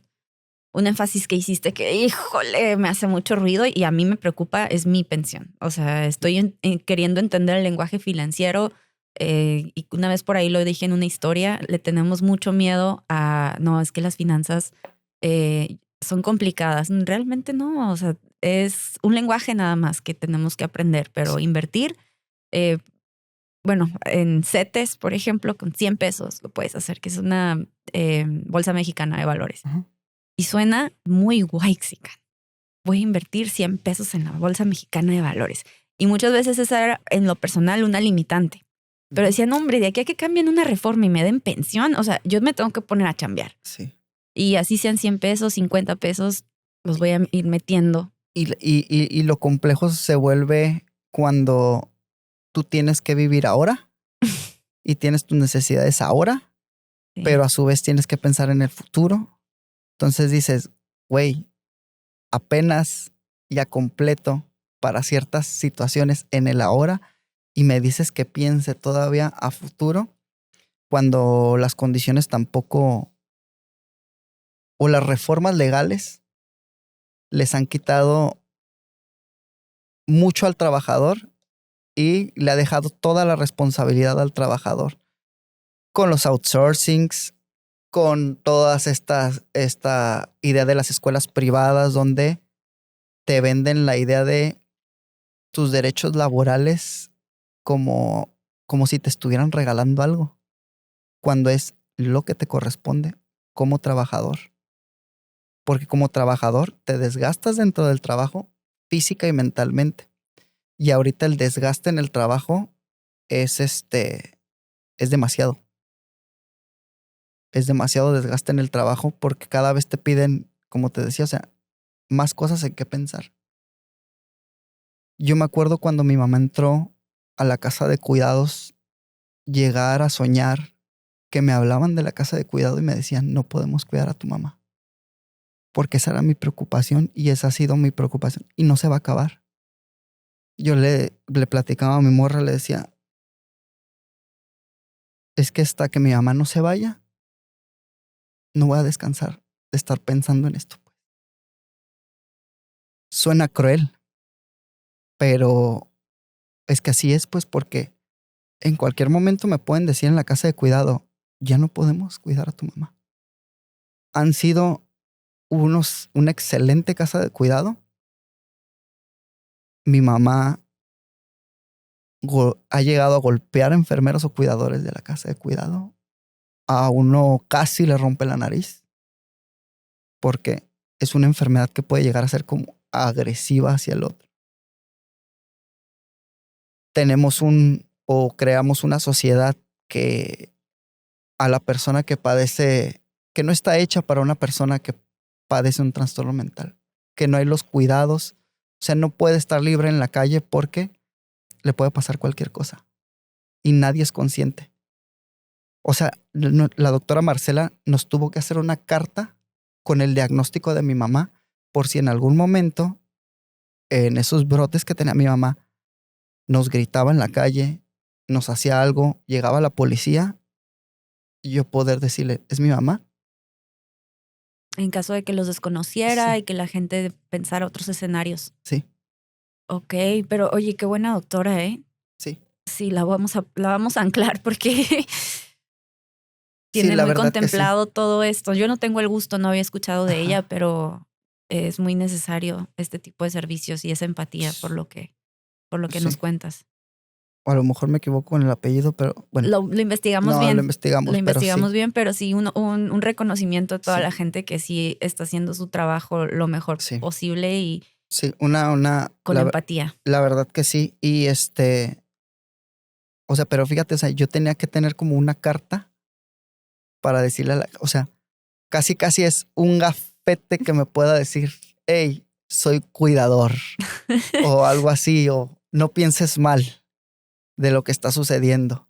Sí. El problema también es que, no problema con la doctora como tal, sino una característica importante es que cuando se enferma mi mamá dentro de la casa de cuidados, ellos me dicen, tienes de dos sopas, o le hablo a un doctor o la llevas al ISSSTE.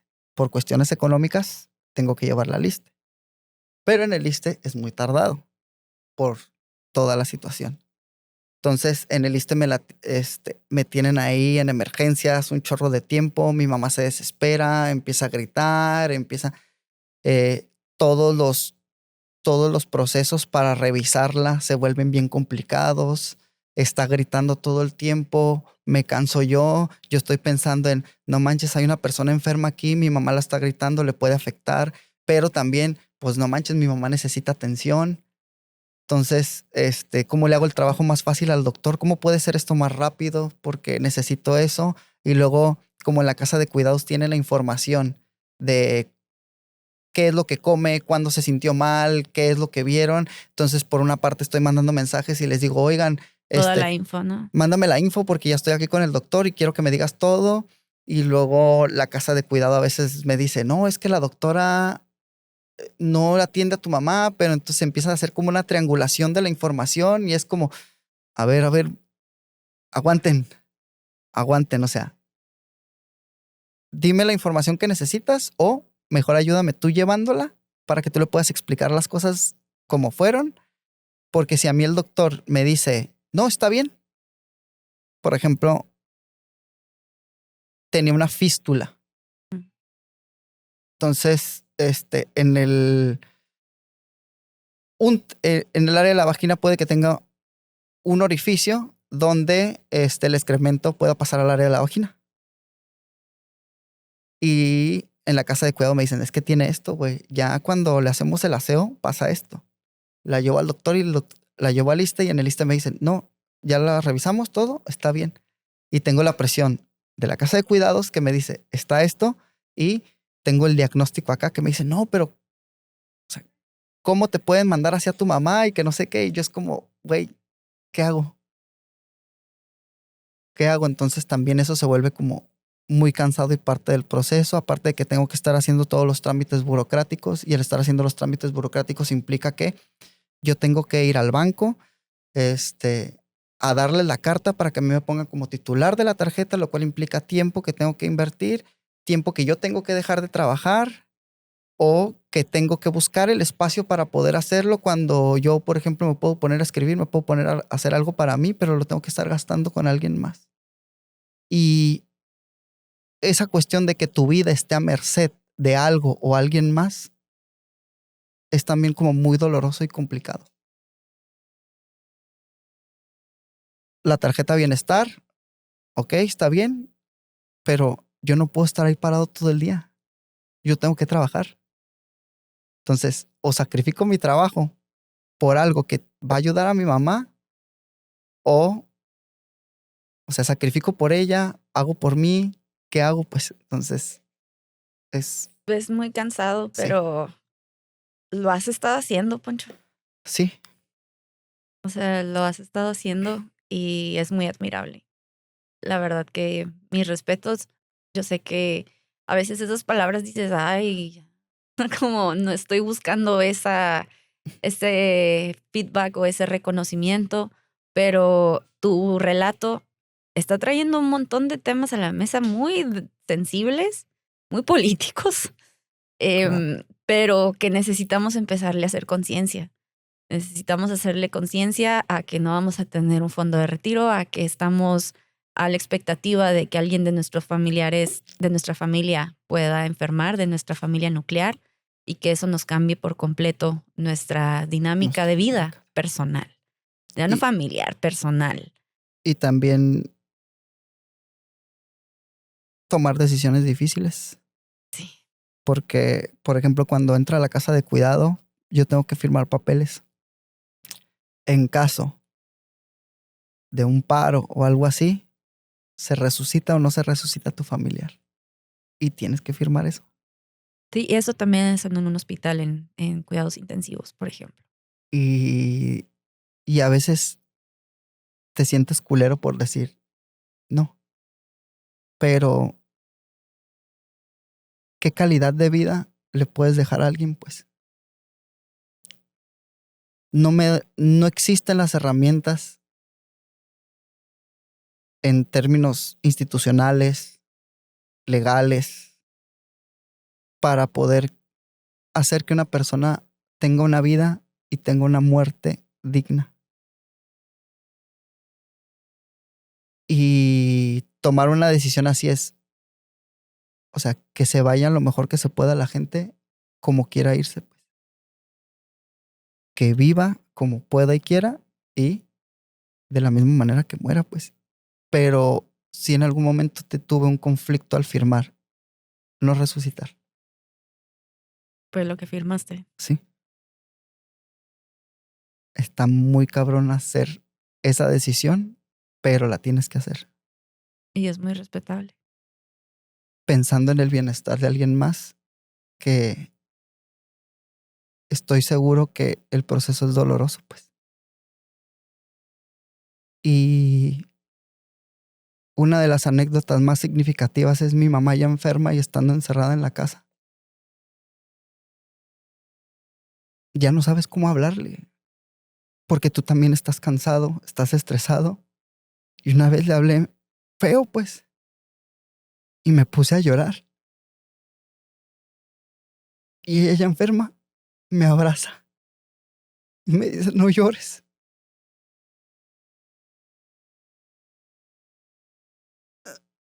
A pesar de todo el deterioro, siguió cuidando.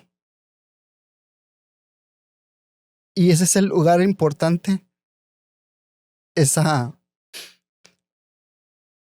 sensibilidad. Te das cuenta que la gente, a pesar de las funciones cerebrales, siente. Y que también es doloroso para esa persona, pues.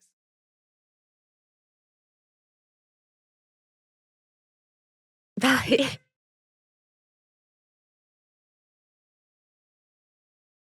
El otro prometemos no llorar tanto,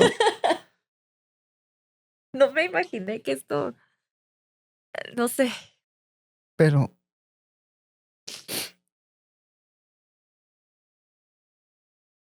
te la rifas. muchas gracias, Kara. En serio, te la rifas y qué ejemplo nos estás poniendo como una generación que, insisto, estamos muy desapegados de los procesos que están a la vuelta de la esquina. No a todos nos va a tocar, no a todos va a ser igual, pero sí nos vamos a tener que empezar a enfrentar estos temas de vida muy fuertes porque la salud es una esfera en el ser humano y vital, obviamente. Sí, Y pues estamos creciendo, por no decir envejeciendo, sí. y ya cada vez somos más responsables, ¿no? Como millennials. Puta, que hay mucha tela. Sí, y sí, muchos temas que se pueden desarrollar más y se pueden platicar desde todas las esferas. Y pues esta experiencia es para compartirla, para transmitir, así como me gusta en el stand-up. Yo me siento como los cholos que se tatuaban así como la cara sonriendo y triste, así de la tragedia griega.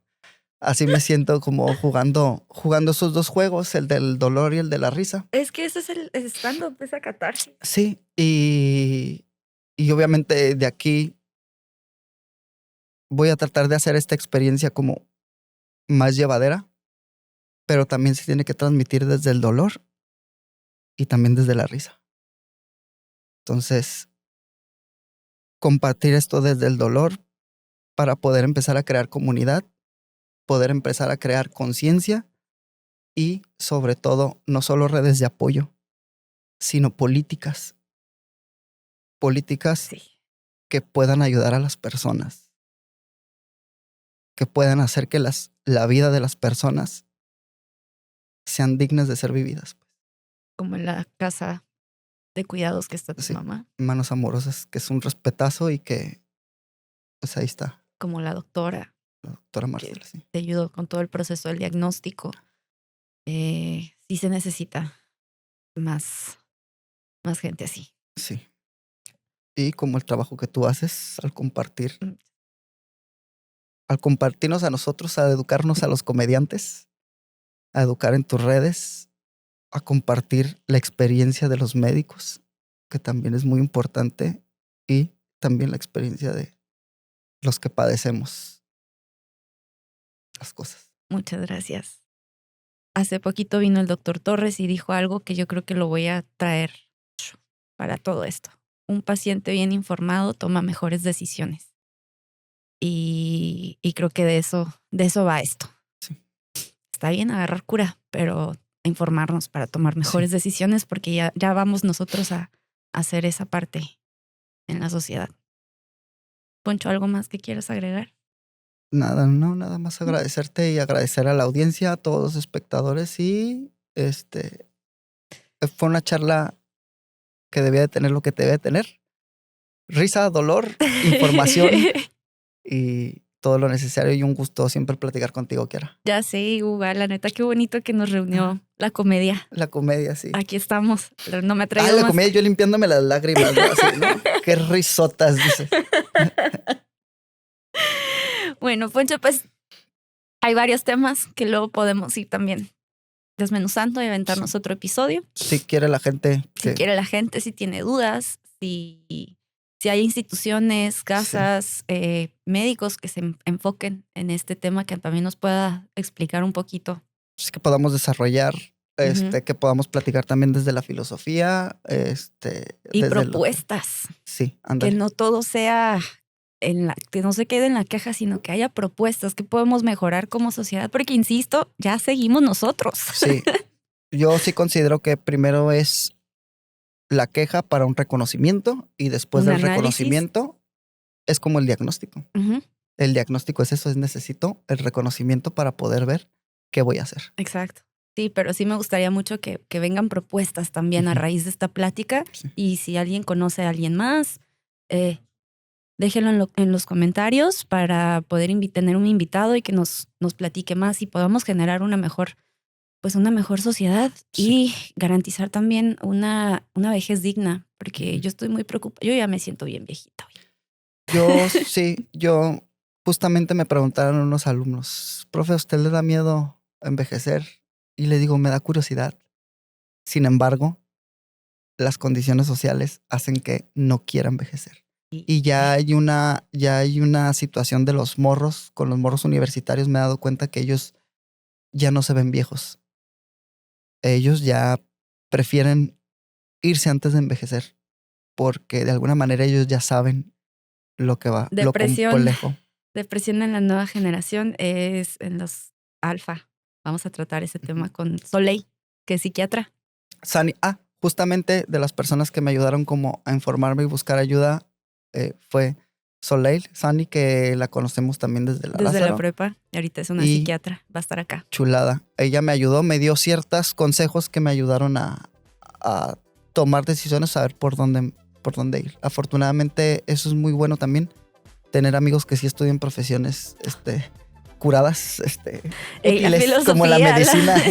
o como ingeniería, porque mira, si no fuera por nuestro Kevin. Productor Kevin, no tendríamos esto tampoco. Sí. Entonces todos contribuimos desde nuestra trinchera y la filosofía es súper necesaria. Pero bueno, aquí nos podemos seguir extendiendo. Ya se nos acabó el tiempo. Muchísimas gracias a todos por acompañarnos. Nos vemos en el siguiente episodio.